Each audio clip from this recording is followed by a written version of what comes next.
Doing something a little different this week. Uh, it was my turn to pick, and I couldn't decide. So instead of doing a full movie, I decided to go with something a bit shorter and something that I've been really wanting to rewatch. So we're going to be watching Secret Wars parts 1, 2, and 3 from 90s Spider-Man animated series. I almost forgot which animated series it was. There's so many. One, two, three, four, five, seven that I can immediately think of. Yeah, see, too many. Yeah, way too many. This is interesting for two reasons. One is it's the only time they've ever done the Secret Wars in like animation, live action, anything. It's the only time they've ever done the Secret Wars. Ultimate Spider-Man's doing Spider-Verse, or it did Spider-Verse, and I think they're doing it again, actually. It's also done Contest of Champions, and then Fantastic Four in 2006, I think, also did Contest of Champions.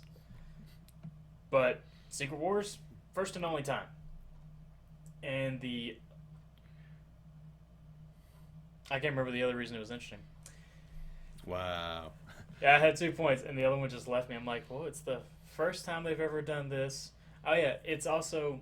the other reason it's interesting is because this arc is probably one of my favorites from the show. Like, I love this. I love Spider Wars. They're what ended the series. But it's also... Season 5 was the worst season. I mean, it was. It was bad in terms of writing. The dialogue wasn't good. The storytelling wasn't very solid. Animation wasn't as good.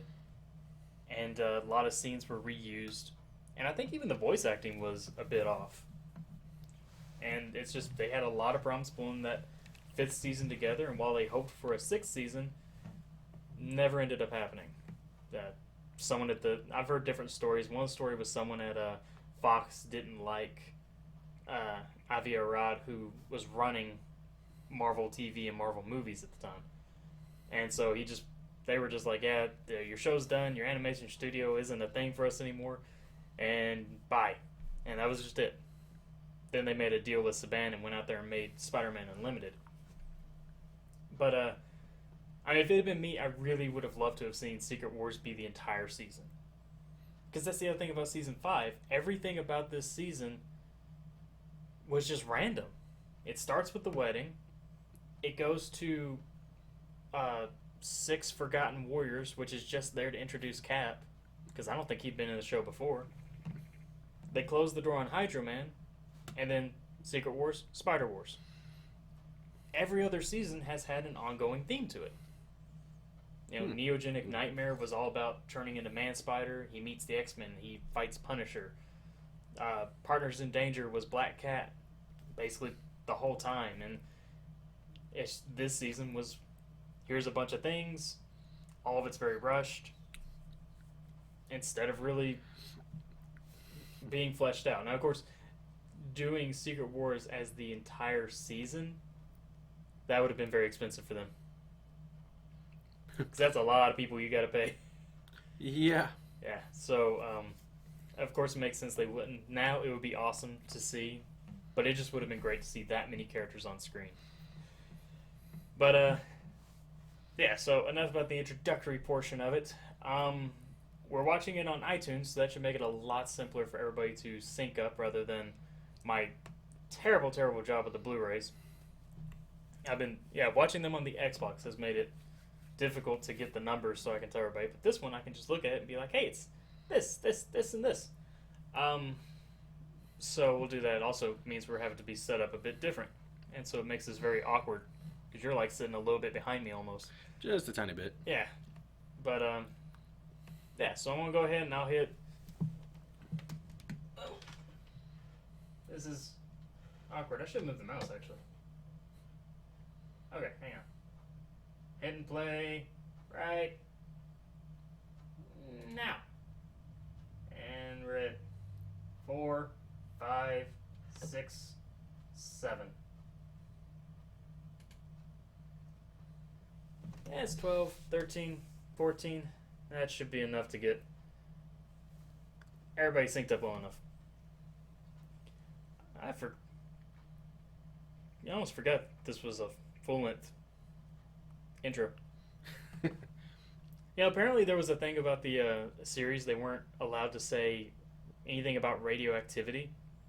So everything had to be called neogenic. That's why they changed the way they described him getting bit by the spider. It wasn't a radioactive spider. It's a neogenic spider. It was like a genetically modified or something. But radioactive still made it into the title. So we got it in there anyway. But I think it was the guy from Aerosmith that did the title. Interesting. Yeah, so I think they probably they paid him and they're like, well, we can't change it now.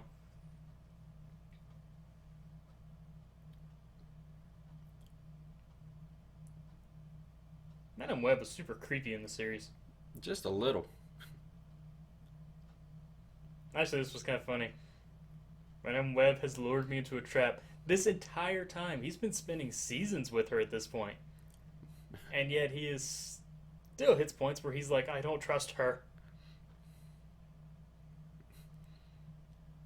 Basically looks like the electro-proof suit as well. That's what the electro-proof suit Basically. It's a very simple version of it.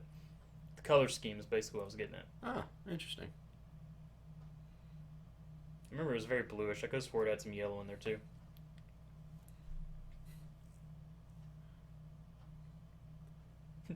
The Beyonder. This is who you chose? Madame Web's like, just trust me, he stops whining and he does pretty good. It's like, of all these heroes that can be the ones to help lead well, Spider-Man. Who am I? I'm Captain Eyeballs.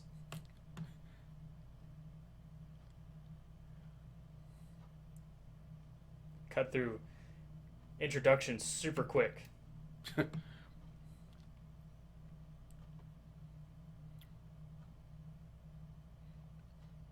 Interesting. It's like, in the end, we are beings that have no name and no real forms. We are just simply doing this because why not?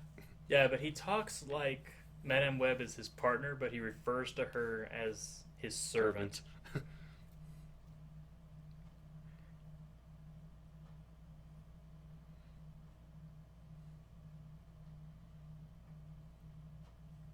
Yeah, much like the comic, he's just kind of like, hey, this seemed like it'd be fun.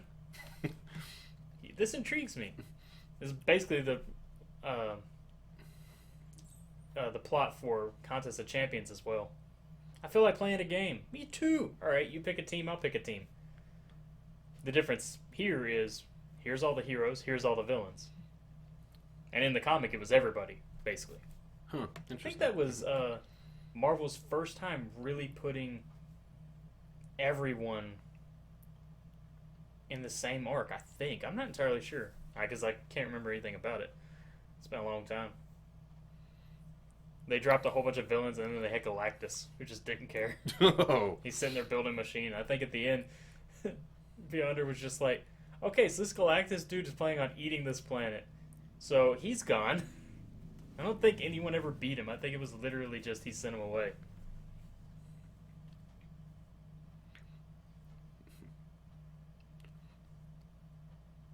Of all villains, we're going to go with Dr. Octopus. But I don't think Green Goblin was around anymore. I think that was it. Oh, yeah, that's right. He's lost in Limbo. Yeah, I remember that, yeah. He's lost in Limbo. Venom and Carnage, I believe, were trapped in Dormammu's realm. So they were out. And I'm pretty sure the only one of these villains that was... I just jumped out everybody. That was not an actual... That was not in the Spider-Man series at any point was Doom. I think he'd only shown up in Fantastic Four. I cannot remember a single episode. Okay, now Smythe, that's the weirdest choice. Of all possible villains to include, why would you pick Smythe? It's an interesting choice, but it's interesting also to see, okay, we're going to choose these evil people, but the whole concept of them being evil changes based on their mindset. Yeah, as he's explaining them. Alistair Smythe isn't really evil. He's like a Mr. Freeze, isn't he? In a way, but I mean, he does he is more criminally connected before everything, but like he would have the best odds of teaming up with Spider-Man if it came down to it. And of course, I mean, basically, he went with two big bads there. He got Doom and Red Skull. And then he's like, well, Dr. Octopus, who is probably a B-plus player. And then Smythe, who's like D-list. And then Lizard. He went with 5. That's it, right? Yeah. I didn't miss anyone out of this? Okay. Lizard is only included to replace Hulk because Hulk was on a different channel, UPN, so they couldn't use him. But they wanted that dynamic of, we've got like this raging person that we kind of have to calm down. So they used Lizard in that place. Interesting choice. It was the only other option they had. I mean, just the idea was like, apparently, it's like, oh, Hulk would have been a villain. It's like, no, he just would have been a hero who lost control. Ah, got you. The raging Hulk. Got you. There was a different villain planned. It was going to be Mr. Sinister. Because they wanted to do a 4th episode, and it was going to have where the X-Men were all there and off on their own doing their own thing. And Mr. Sinister was going to be the main villain of that episode, and they were going to give Spider-Man a new black costume. To play off the fact that that's how he got his black costume originally in the comic. Huh. Yeah, here it was a meteor. But there it was, he found it on the planet when his suit was damaged. And he was just like, oh cool, they gave me a spare. It was like, well, no. Just found a symbiote.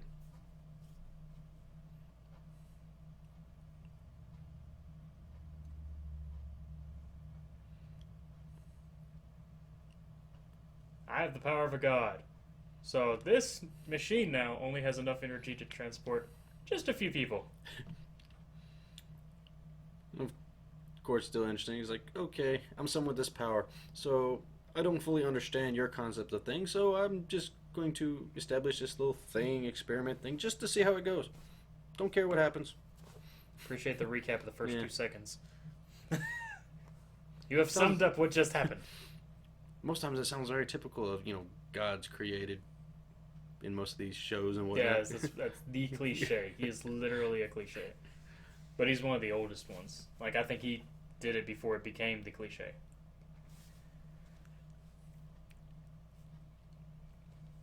I just think it's funny he stopped at 5 villains. And he gets to summon up... Have they said it yet? Did he tell him how many he got? I looked away from the screen. I don't think he does. But he gets to summon 7 people. So there's going to be 8 of them against 5 villains. This is not an equal fight. This is also the first time Fantastic Four have shown up in his show.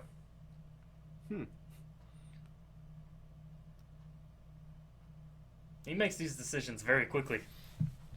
He has some sort of logical choice with some of them, all of these right here have logical choices. We got to fight Doom. Well, Fantastic Four whoop him on a regular basis. Boom. Iron Man helped me take out Carnage and Spider-Man. Or Carnage and Venom, sorry. That's a big deal right there. Yeah, and I think Dormammu was in that fight too. So, yeah, I want to go with Iron Man. And you're fighting Red Skull. Nobody knows him better than Captain America, who's been fighting him for decades, it feels like. So, all of those make sense. And then you go to the X-Men. And you're like, It's like you have only one, slot left. Who's it gonna be? Yeah, out of all the villains he's got to choose from, or the heroes he has to choose from, he goes to the X-Men. Like, out of who he's encountered, there's still Blade. He could call him Morbius. Black Cat wasn't on the list.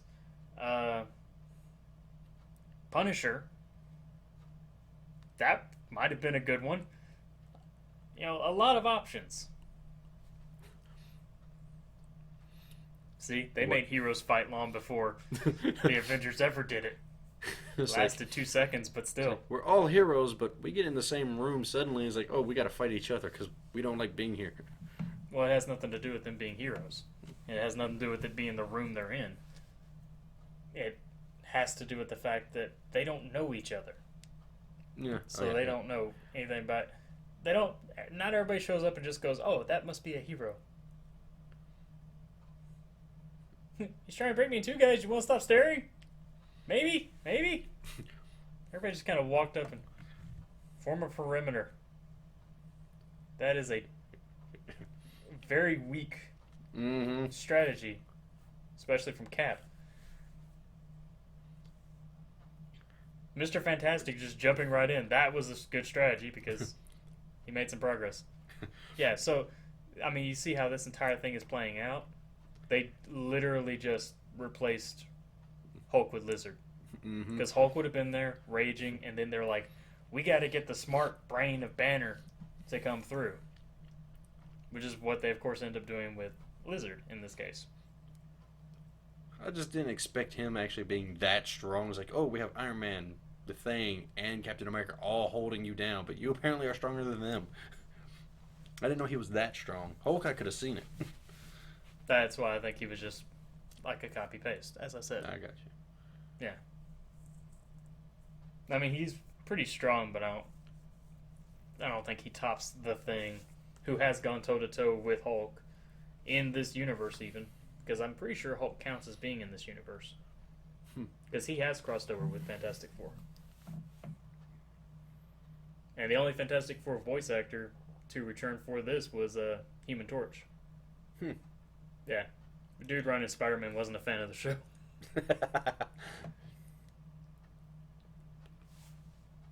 Alright, so anyway, so back to the X-Men. So they run through this entire list. Of all the X-Men you logically have to choose from, Storm's the worst choice. And it doesn't have to do with the fact of, like, you know, Storm's a terrible character. In reality, she's super powerful. But you don't understand the planet. And so her weather controlling powers, not weather creating, weather controlling, might not be as useful here. Yeah. She might not be able to modify its weather. Its atmosphere. So it's a risky choice. I mean, of course you wouldn't want to go with Wolverine. Yeah. That would just made the situation even worse. Yeah. And they don't really get along. So it seems questionable, but of course the reason they went with Storm is they wanted the entire X-Men.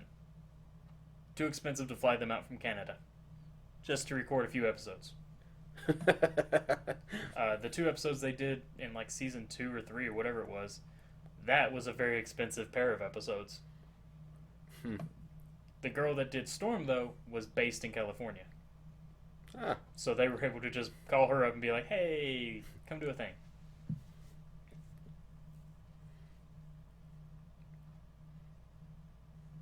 It would have been cool if they had the entire X-Men and Hulk, though. I would have loved to have seen a whole group. A whole season, introduce some new people, too.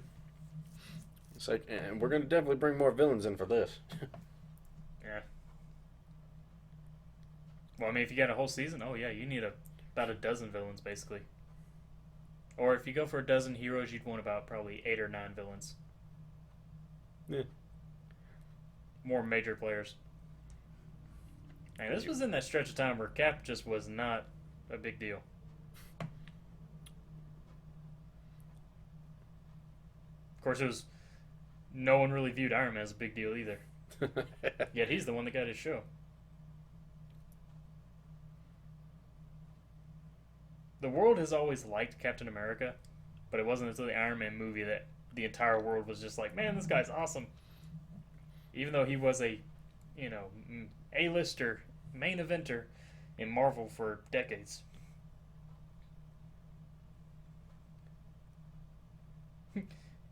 Everything's going terribly. We're on the same team now.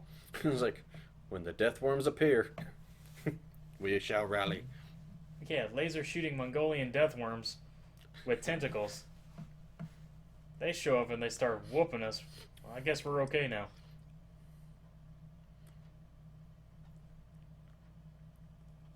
Although it would have been cool to see them actually start fighting. Like a legitimate battle. Iron Man versus the Thing or Human Torch, yeah, that would have been cool. Oh yeah, I can see that.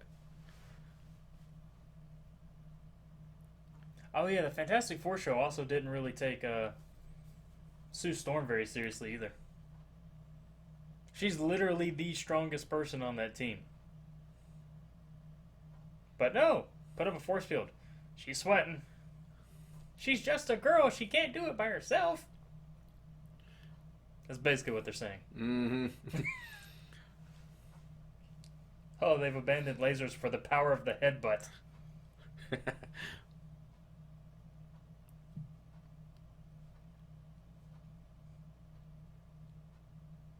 Did he explain to them who all's there yet? I think it was kind of an off-screen moment. They haven't had an off-screen moment. Yeah, We've they been did. with them the whole time. Did they do a quick time jump that I missed? Yeah, is when he started to explain why they were there, and that's it. And then it like faded out and came back. Okay.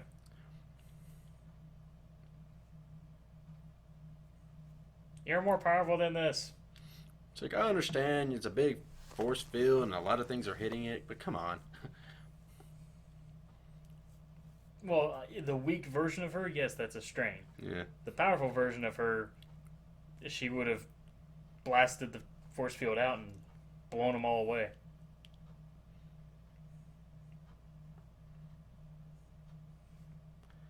Because we must summon it with words. Well, that's how she's always done it. Yeah. Well, that's probably the extent of what Sue's going to be able to do. I get the feeling she's going to be pretty useless. That was her moment to shine. Now she's not going to do anything for the rest of the 3 episodes. I was about to say rest of the series, but... You know, I think they even changed the Fantastic Four's costumes.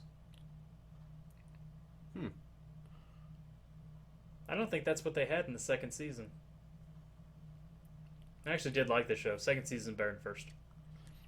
That's a show I actually never watched. I think it was only X-Men. No. Yeah, X-Men, Spiderman, and Batman. About the only 3, actually. I remember watching Hulk because they brought in Grey Hulk in season 2. And She-Hulk. She was also considered for this. Which, now that you know that Lizard was supposed to be Hulk, pretty much everything they're doing with him makes more sense. Yeah. When you look at Hulk in his place, it's like, oh yeah, they literally just did whiteout over Hulk and wrote Lizard.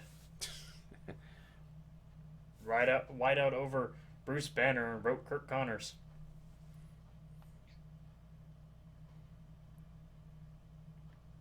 They didn't have to white out Doc. They're both Docs.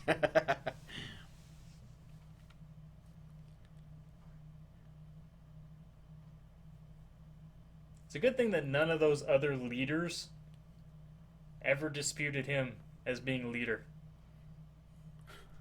Iron Man, the most selfish man in the room, is like, nah, I'm cool with you being leader. Yeah, he doesn't, seem to flow with the whole selfish part in this, though. No, this was in that stretch where he wasn't. I mean, if we're going by comic versions, then yeah, Iron Man would want to be leader. Captain America would say that Spider-Man isn't fit to be leader. Mr. Fantastic would probably be doing his own thing, maybe. I don't know. He's had different versions. I can't remember where he was at that point. Not really seeming to be all good for working under people. He'd be the guy who was off on the side working with Iron Man like Hulk did in the movies. Storm has been a leader of the X-Men at this point. And she actually fought Cyclops for it because they couldn't agree. Interesting. She didn't like his leadership, so she fought him for it. So yeah, comic-wise, there's a room full of leaders that would just be like, Spidey, you ain't cut out for this. But because it's his show, everybody has to come up to him and be like, look, we know it's your show. We're guest stars. You got this. It's like, yeah, you somehow know what's going on, so I guess we'll just follow you. Well, he explained to them how. Wow. It's not somehow. He just told them. We just saw it on screen.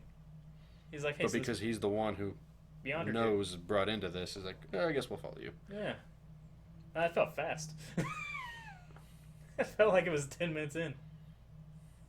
Oh man, yeah. So that was part 1 of 3. They didn't do a lot, but yeah, that is definitely 100% was supposed to be Hulk. They didn't change a thing. Lizard being that strong, No. yeah, knocking everybody off of him, that's a bit much. But yeah, in terms of, oh cool, it just gets me back to this. Awesome.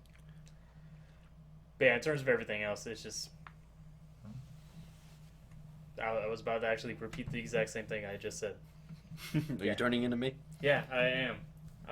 Because I got distracted and I was like, all right, so back to what I was saying. Oh, same thing. Yeah. I wish they could have used him, but, and the fact that they couldn't, Lizard was fine. I mean, it wasn't a bad choice replacement. That was part 1. And so, I might put little annotations on the screen for part 2. I'm actually going to finally play with annotations. So you might see that up in like the corner up there that I point at because you can't see me, and that's perfect. Awesome. So, yeah.